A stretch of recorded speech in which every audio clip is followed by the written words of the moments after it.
Praise the Lord. Good morning. கர்த்தர் நல்லவர், அவர் கிருபை என்றும் உள்ளது. ஆதியாகமம் 39 அதிகாரம் 9 நான் இத்தனை பெரிய பொல்லாங்குக்கு உடன்பட்டு தேவனுக்கு விரோதமாய் பாவம் செய்வது எப்படி என்றான். ஆதியாகமம் 39 அதிகாரம் 9 கர்த்தர் ஆபிரகாம், ஈசாக்கு, யாக்கோபு ஆகியோருக்கு வாக்குத்தத்தங்களை கொடுத்தார். அவர்களோடு உடன்படிக்கையும் செய்தார்.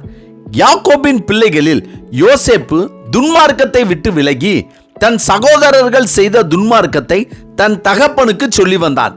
கர்த்தர் யாக்கோபுக்கு கொடுத்த வாக்குத்தத்தத்தை, உடன்படிக்கையை நிறைவேற்ற யாக்கோபினுடைய பிள்ளைகள் 12 பேரில் யோசேப்பை தெரிந்தெடுத்தார். யோசேப்பின் சகோதரர்கள் தங்கள் தகப்பன் யோசேப்பை அதிகமாய் நேசித்ததை கண்டதாலும் தங்கள் துன்மார்க்கத்தை தன் தகப்பனிடம் சொல்லி வந்ததினாலும் யோசேப்பை பகைத்து அடித்து குழியில் தூக்கி போட்டு விற்று போட்டார்கள். அடிமையாக விற்கப்பட்ட யோசேப்பு போத்திபார் வீட்டில் அதிகாரியாக வேலைக்கு அமர்த்தப்பட்டான். போத்திபாரின் மனைவி யோசேப்பின் மேல் கண் போட்டாள்.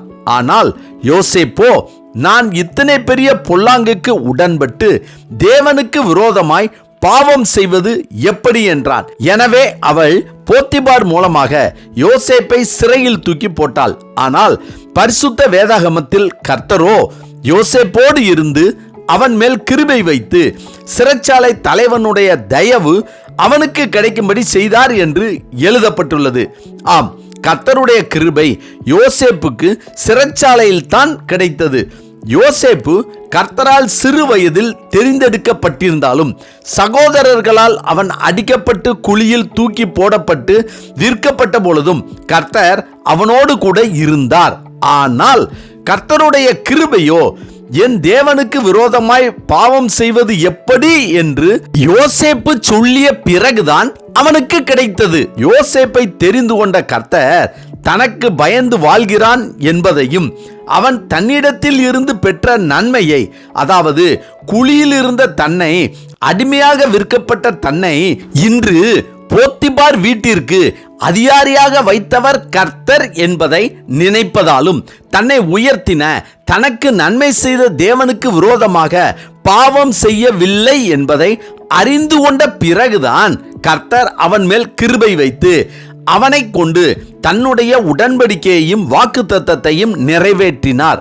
கர்த்தருக்கு பிரியமானவர்களே, நம்மை கர்த்தர் தெரிந்து கொண்டார். எனவே கர்த்தர் நம்மோடு கூடவே இருப்பார். எப்போது நாம் தேவனுக்கு விரோதமாய் பாவம் செய்வது எப்படி என்று கர்த்தருக்கு பயந்து அவர் சொல் கேட்டு வாழ்கிறோமோ, அப்போது முதல் அவர் நம்மேல் வைத்த கிருபை, தயவு நம்மை ஆசீர்வதித்து தன்னுடைய திட்டத்தை, வாக்குறுதியை, உடன்படிக்கையை நம்மை கொண்டு நிறைவேற்றுவார் கர்த்தர். கர்த்தருக்கு பயந்தவர்கள் மேல் அவர் கிருபை உள்ளது என்று தாவீது ராஜா சொல்கிறார். எனவே கர்த்தரால் தெரிந்து கொள்ளப்பட்ட, அழைக்கப்பட்ட நாம் கர்த்தருடைய கிருபை, இரக்கம், தயவு வேண்டும் என்றாலும் கர்த்தருடைய திட்டம், வாக்குத்தத்தம், உடன்படிக்கை நம் மூலமாக நிறைவேற வேண்டும் என்றாலும் தேவ பயத்தோடு வாழ்ந்தால் தேவனுடைய கிருபை, தயவு, இரக்கம், ஆசீர்வாதம் ஆகியவற்றை பெறலாம். ஆமென். ஜெபிப்போமா. சர்வ வல்லமை உள்ள சேனைகளின் தேவனாகிய கர்த்தாவே, உம்மால் அறிந்து கொள்ளப்பட்ட, தெரிந்து கொள்ளப்பட்ட, அழைக்கப்பட்ட அன்பு பிள்ளைகளாகிய நாங்கள் உம்மிடத்தில் பெற்ற நன்மைகளை அனுதினமும் நினைத்து உமக்கு விரோதமான பாவங்களை செய்யாதபடி எங்களை பாதுகாத்து எங்களுக்காக நீர் முன்குறித்த ஆசீர்வாதங்களை பெற்றுக்கொள்ள எங்களை தகுதியான பாத்திரங்களாக மாற்றும்படியாக ஆண்டவராகிய இயேசு கிறிஸ்துவின் இன்ப நாமத்தில் ஜெபிக்கிறோம்.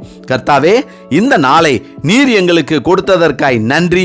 இந்த நாளிலும் பிறந்த நாள் மற்றும் திருமண நாள் காண்கின்ற யாவரும் உமக்கு விரோதமாக பாவங்கள் செய்யாதபடி அவர்களை பாதுகாத்து வழிநடத்தி ஆசீர்வதிக்க வேண்டும் என அவர்களுக்காக நாங்கள் ஜெபித்து அவர்களை வாழ்த்துகிறோம். நல்ல பிதாவே, ஆமேன், ஆமேன். கர்த்தர் நல்லவர், அவர் கிருபை இன்று முழுவதும் நம்மோடு கூட இருப்பதாக. ஆமேன்.